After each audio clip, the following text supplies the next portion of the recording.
بسم اللہ الرحمن الرحیم۔ ناظرین، میں ہوں دانیال چودھری اور آپ دیکھ رہے ہیں فلاح پاکستان۔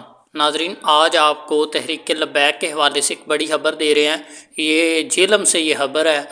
عقیدہ ختم نبوت صلی اللہ علیہ وآلہ وسلم پر دشمن جماعتوں اور امہ مسلمہ کے خلاف سازشیں رچنے والوں کو منہ توڑ جواب دینے والی یہ واحد جماعت ہے پاکستان کے اندر، جسے تحریک لبیک پاکستان کے نام سے جانا جاتا ہے۔ تحریک لبیک پاکستان کی طرف سے یہ بڑی خبر سامنے آئی ہے۔ الحمدللہ آج جیلم میں تحریک لبیک نے قادیانیوں کی سازش ناکام بنا دی، مسجد قباء پر قبضہ ناکام بنا دیا، جبکہ قادیانیوں کی جانب سے مسجد کا گرا ہوا مینار بھی دوبارہ تعمیر کر دیا گیا ہے۔ تحریک لبیک پاکستان کے پلیٹ فارم سے یہ خبر سامنے آئی ہے۔ یہ جو ویڈیو آپ مناظر دیکھ رہے ہیں، یہ تحریک لبیک کے امیر ہیں، جن کا تعلق بھی اسی علاقے سے ہے۔ اشفاق رضوی نام ہے ان کا۔ ان کی طرف سے واضح یہ پیغام دیا گیا ہے کہ جس نے مسجد کو ہتھوڑا مارا ہے، مسجد کو شہید کرنے کی کوشش کی ہے، وہ قادیانی فوری طور پر گرفتار ہونا چاہیے۔ یہ ریاست کی اولین ذمہ داری ہے۔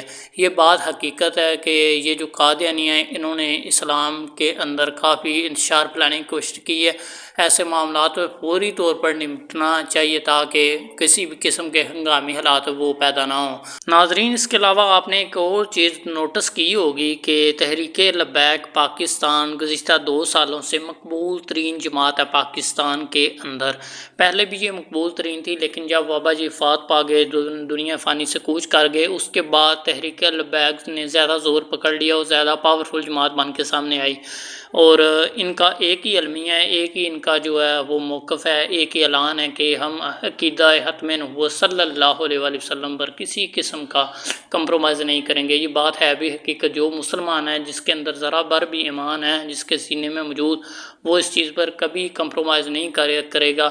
وہ ہمیشہ یہی بات کا اقرار کرے گا اپنے دل و جان سے کہ حضور نبی اکرم حضرت محمد صلی اللہ علیہ وسلم ہمارے آخری نبی اور رسول ہیں۔ دانیال چودھری کو اجازت دیجیے، اللہ نے کے بعد۔